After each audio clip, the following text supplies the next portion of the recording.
Hello and welcome to Golf FM. Now this is a slightly sorry story. If you've been following my other iron tests, you'll have seen I went to great lengths this year to try and find a set of irons for myself. And I ended up with Ping Blueprint S. Lovely looking things. If ever there was a tale of following form over function, this has to be it. Now the reason I went for these was I wanted something that was sleek, small, thin top line, and something I really liked the look of. I'd had Wilson D9 forged up to that point, which were big brutes of an iron, which were really forgiving, went a long way, looked quite nice, but still were a little bit on the chunky side and a little bit big. And I hankered after something a little bit sleeker and a little bit nicer looking. Now, what I did with Blueprint S was I bumped the lofts down to 31 degrees from 33, which is the standard, and through exhaustive testing and basically trying to find a reason to buy them, I managed to convince myself that these were going pretty much the same distance as the Wilson D9 forged and that I wouldn't have to hit extra clubs as I thought in my head. I didn't want to go back to getting a distance with my laser and finding that suddenly I was adding a club, because they don't go as far. Now that theory was all well and fine until you don't hit these out of the middle. Now these have basically an absurd design feature which requires you to hit them out of the middle of the club. I mean, it's just nonsensical really. And the giveaway is that tour pros use these. And that really should have been a red light moment for me, as apart from anything else, I'm just basically not playing enough golf to hit the middle of the club very often. Now, forgiveness, a lot of people will think that forgiveness is to do with how far offline it's going. Is it dispersing in a tight circle, even though you haven't hit it? Dispersion for me is not really about that. Dispersion is holding on to distance. And these clubs here do not hold on to distance very well. And it all came to a head one day, one sad day after using them for quite a few months. I was playing a par 3, it's the 11th at number 2 at Gullen. Down the hill, I had about 200 and something odd yards, 205, 206 or something like that. And it's steeply, fairly steeply downhill. And it was into a breeze, but I thought, you know what, I'm going to hit my 4-iron here because it'll go a wee bit lower, it'll stay out of the wind, and if I can just get it over, get it to the front of the green, it'll just run on down towards the flag. And I hit this thing straight, not veering off either way, not too much side spin, but fairly straight, a little bit up the left side, but I knew I hadn't hit it properly. And when I got down there, I had to take my rangefinder out to get my distance to the pin. Now that on a par 3 is an embarrassing thing to have to do. I was short of the cross bunkers, which don't even come into my head, and I didn't think it was that bad a strike. If that had been any of the previous clubs I'd used, like the D9 Forged, I would have got over those bunkers and I might have been on the fringe at the front, but I would not have had a 43-yard pitch shot over bunkers. And I thought to myself, this is just getting a wee bit out of hand here. Through a combination of lack of ability and lack of playing, these clubs are making life hard for you. So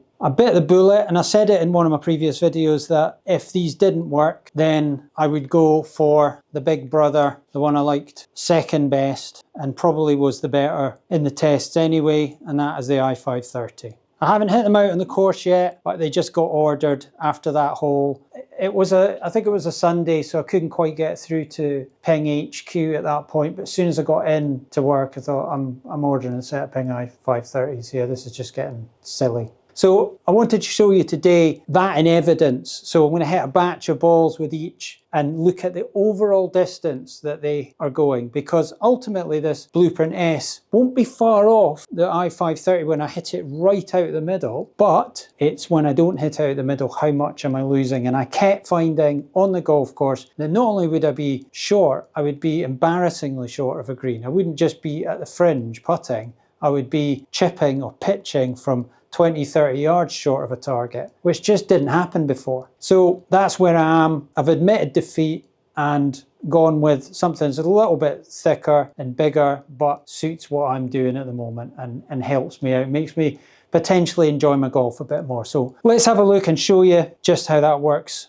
Sorry about that very long preamble, but I did feel I had to get it off my chest. I better say before we go any further, if you don't know about these clubs, this I530 is 29 degrees and this is 31, so obviously it's going to go a bit further straight away. It's also hollow bodied, so the cavity inside here, and it's got a bit of a thinner, springier face, which gives it a bit more speed off the face as well. And the Blueprint S is just a big hunk of soft forged metal in a really nice shape, which is just not for me, unfortunately, and I'm just gonna have to face facts. Let's hit some balls and have a look at the batches and see how they compare. So I'm gonna hit Blueprint S first. Available now for £549 for 4 to pitching wedge, so if you're interested, just give me a shout. We'll not be posting them overseas or anything like that.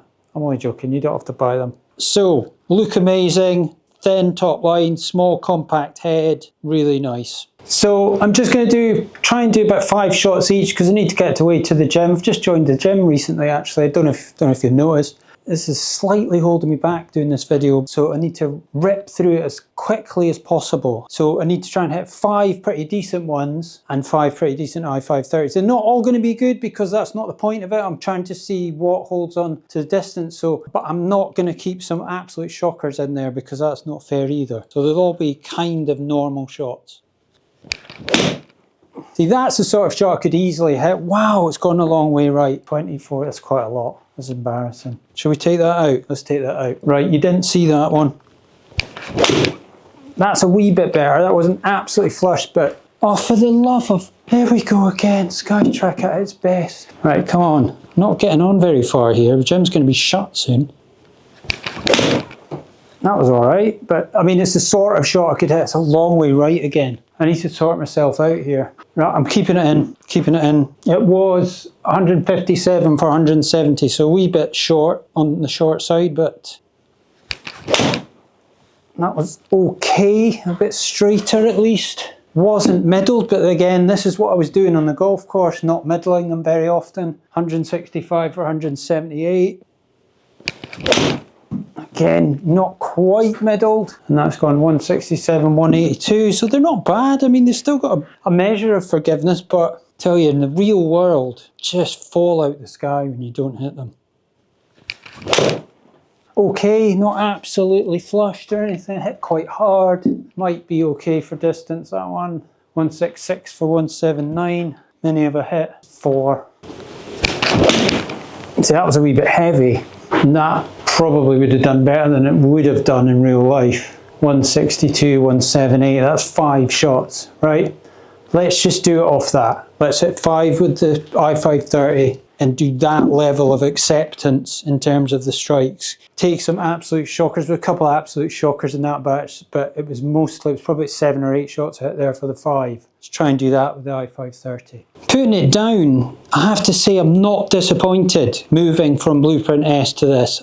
It's a bit longer is the big thing I notice. In terms of like the offset and the top line, I don't really feel shortchanged, I have to say. I've always thought this is a good iron in terms of that, in terms of the way it looks. But putting it down straight away, moving on to the next, I don't feel disappointed, other than it's just a little bit longer. And when you look at the bottom, it is a little bit wider there, but again, that's going to be slightly more forgiving should I hit the ball heavy at any point in time. So let's do the batch. Again, not 100% strike-wise, but that's what goes on shot after shot on the course. 170 for 184. I think that's gone further than any of the other ones went, and that wasn't even hit properly. Again, not perfect. But this is the sort of shot that I'm talking about, that it goes straight, but it's not hit. So you need it just to hang on as much to the distance. That went 168, 182. It's much more where I would have thought my D9 Forge would have been getting to. These can go further than that, I know that. You've not seen their full potential yet. Bit of a better strike. Knee nearly broke off there. Slight issues with my knee again today. 174, 189. My leg breaks off during this, then just talk amongst yourselves. That was 174, 189. I can hit it better than that. That was thin, worried my knee was going to fall off. So 162, 176, that one very nice. But again, it's done better than the bad strikes with the other one. What are we on number wise? 9. Right, so in theory this is the last one. I haven't had a great batch here. That wasn't a very good shot either.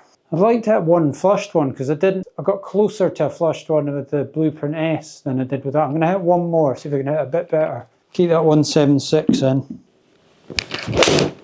That was a wee bit of a better strike, I would say. Not absolutely as good as I can do, but pretty close. Yeah, there you go, 178, 192. That's more. It's good to get one of those in there because I know it's capable of that most of the time. Right, so let's have a look at the batch then. Okay, so this doesn't really show as vividly as I think it possibly could if it hit them a bit better, especially the I530, but you still see the difference. So the ball speed, for instance, 3 miles an hour faster.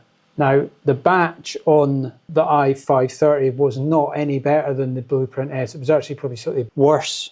Well, there's a slight telltale sign there. It's 83 miles an hour swing speed and 84 miles an hour swing speed on the I530. So you could argue that that 1 mile an hour is going to equate to a little bit faster ball speed as well.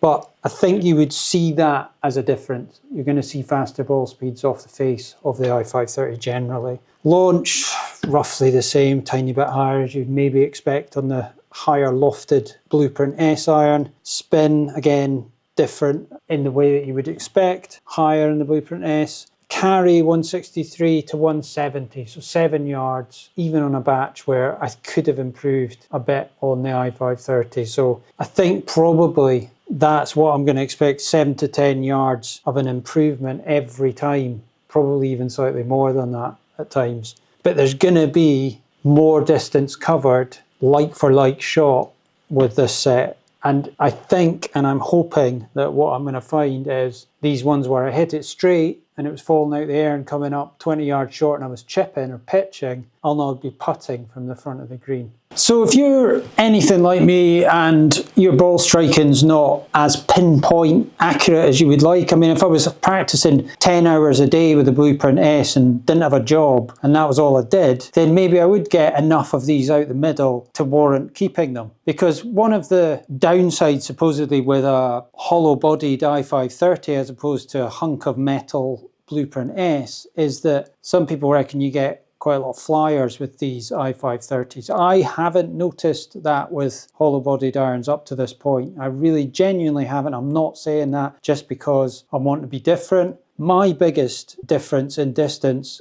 comes from how I strike the ball, not if it's jumping like a trampoline off the middle of the face. It tends to be that I'll miss-hit it and I can make bigger misses of judgment that way than worrying about one that's suddenly going to come off hot because of the design of the club. So I didn't notice that I was suddenly more consistent in my distances with the Blueprint S. Far from it. It was actually to the contrary. I felt like I couldn't rely on how far this Blueprint S was going to go, because if I didn't strike it purely, then it wasn't getting anywhere near where I was hoping it was getting. And it was almost getting to the point where I was starting to factor that into my club selection. So I'd be thinking, right, well, it's a 7 iron if I hit it really well, but should I hit a 6 because chances are I'm not going to hit it that well and there's no danger at the back of the green anyway, so if it goes a bit further, it doesn't matter. So I was almost starting to use these kind of thought processes to hit shots. And really what you want to be doing is zeroing in on a distance and thinking, well, that's the right club for me 9 times out of 10. And hitting it with confidence. So I think I'll be able to do that a little bit more with the i530. They both feel nice. I mean, just hitting them there, because I didn't flush that many of them, didn't notice that one was really softer than the other. The i530 just has a forged face, whereas the Blueprint S is completely forged in terms of the whole body. So in theory, it should feel a wee bit softer and a bit better, but I didn't notice it. I haven't noticed it in the past that much. I'm happy now. I think I've got the set that I should have got. It's a bit weird in terms of the set makeup. I've gone 5 to U wedge in the I530s. So I haven't got a 4-iron now, and the 5-iron is 22 degrees. My rescue is 19, so there was absolutely no point getting a 4-iron. Down the bottom end, I've had to introduce a 46-degree U wedge, because if I'd gone 5 to pitching wedge, I think the pitching wedge is like 42 or 42 and a half, something like that, 42 I think it is. And then my next club was a gap wedge at 50, so got 8 degrees of a difference there. But I ordered the U wedge and made it power spec'd, so it bridged the gap right in the middle, so it made it 46 degrees and I had 4 either side. So I haven't really tested that out yet on the golf course to see what club I'm using the most down the bottom end, but we'll see. As I say, I'm happy with the choice now. If you are thinking about Blueprint S, just be aware that okay, there's a cavity in here and it looks like it's going to help you spread the weight around the edges so that on off-center hits it's forgiving. I didn't really find that in my experience. I found that it didn't help me enough. So maybe I'm absolutely miles out of the middle. If you were one of these guys that creates a little ball spot right in the middle of the face, then fine. These will be absolutely brilliant for you, and the odd miss hit will even be better than a set of blades. But I think these are for people who are playing a huge amount or are incredibly fortunate that they have very repeatable swings and hit the same part of the golf club most of the time. But for normal human beings that either don't get to play that much or don't have perfect swings, and you still want something that looks a bit bladey and a bit better playerish, then I530, I cannot see past it. There's other clubs out in the market which are pretty close and pretty similar to this, but for me this is the nicest one and the best one of the lot so far. So if you've got any questions, put them in the comments and I'll get back to you, and I will see you after the gym in the next one.